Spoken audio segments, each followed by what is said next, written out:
Well, welcome back, boys and girls. So today's princess story is I'm pretty excited about today's story because it's one about helping our friends and doing what is best for them. I like this kind of message. All right, today's story is Beauty and the Beast, a friend for Phillippe.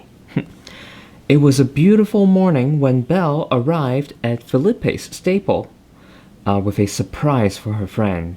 Guess what I have? She called happily as she hurried to the horse's stall. The first carrots of the season, Philippe. I picked them up just for you. What a nice treat.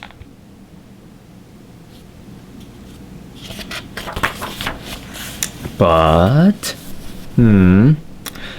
Philippe was not as happy as Belle had hoped. He sniffed at the bunch of carrots, but when Belle offered him one, the horse pushed her hand away. He didn't want any. Is something wrong? Belle asked, alarmed. Philippe was always hungry. That is so not like him. Philippe hung his head and sighed. Belle decided that she had to cheer up her friend. But how? If only you could talk, Belle said. You could tell me exactly what to do. Well, he can't talk, but that's not going to stop Belle from doing what is best for Philippe, or at least trying. Later that morning, Belle hurried to the castle library. She gathered all the books about horses she could find and began to read. Sacre, oh, that is hard.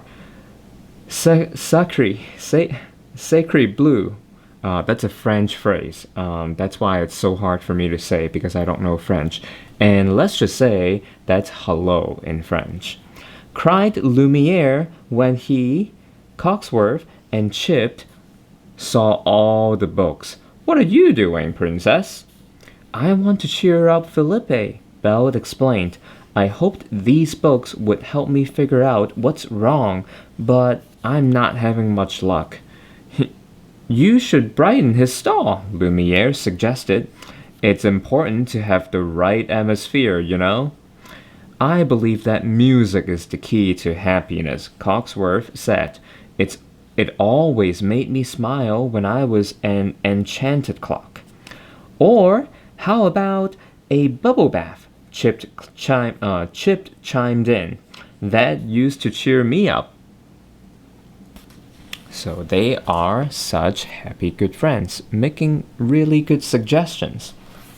All for the purpose of helping Philippe cheered up, because we still don't quite know why he is so sad.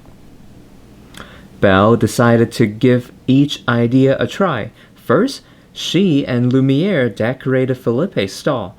They covered the walls with wallpaper and sprinkled flower petals on the floor. They piled pillows in the corners, hung curtains on the windows, and strung up beaded garlands. For a final touch, they hung chandelier from the ceiling.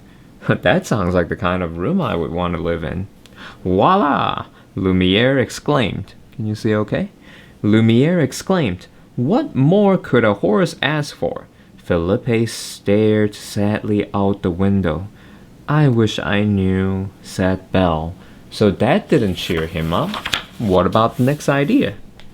Remember, Cogsworth said music brings joy all the time. Is that going to work for Philippe? We'll find out. Next, Cogsworth brought an orchestra to the stable. Belle, Lumiere, and Chip listened politely as Cogsworth led the musicians through a very long concert. Philippe didn't seem to enjoy the music, though. So that didn't work either. What about the bubble bath that Chip suggested? Finally, Belle saw to it that Philippe was treated to a bubble bath fit for a king. If this doesn't make him smile, Belle told Chip, I don't know what will. In the end, although he was shiny and sweet-smelling, Philippe was still gloom, and Belle was still puzzled. Maybe the prince will know what to do, Chip. Chip suggested. So let's see.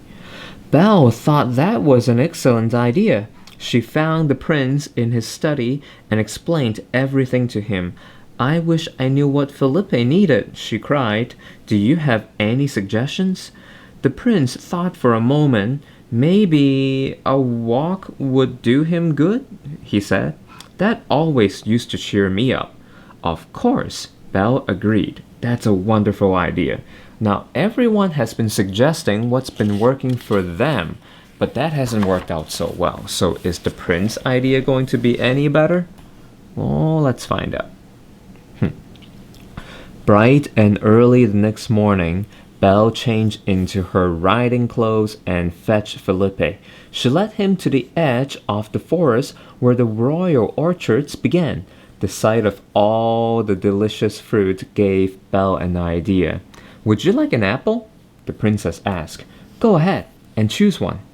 Phillippe wandered from tree to tree, eyeing each apple and even sniffing some. But he looked sad and his steps were slow and heavy. It was clear his heart wasn't in it. So even that did not help.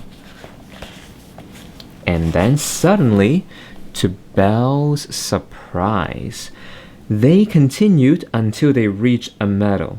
All of a sudden, Philippe's ears pricked up and his head snapped to attention. Then he charged off like a racehorse. Wow, boy! Belle cried, nearly falling out of the saddle. Where are you going? But Phillippe galloped on straight into the forest. At last, they emerged into a clearing filled with wild horses. Phillippe whined, and several of the horses, answered him.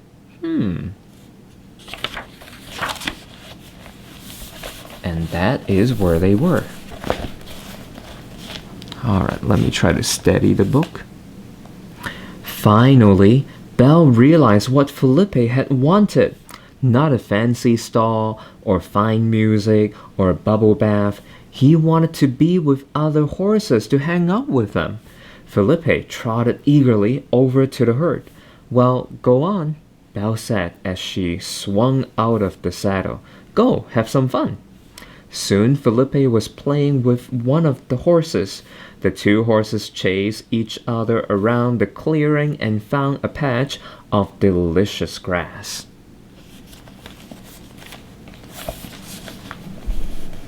Alright. All too quickly, the day was over and the sun began to set. Oh goodness, we've got to get going. I promise we'll come back soon, Belle told Phillippe. As they started toward the castle, Belle heard the sound of hoofs behind them. Well, look at that, Phillippe, she exclaimed. It's your new friend. The horse who had played with Phillippe all afternoon was following them home. By the time they reached the castle, the two horses were walking side by side. How sweet.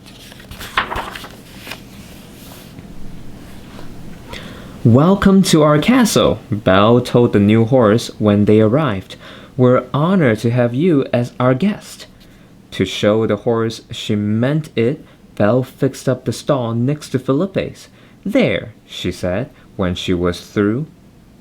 Now this looks like a stable where a horse or two could live happily ever after. And that is exactly what they did. How nice of Belle to keep trying until she could figure out and do what made her friend feel better. I hope you liked today's story, and I'll see you back here tomorrow for a special princess story reading. Bye!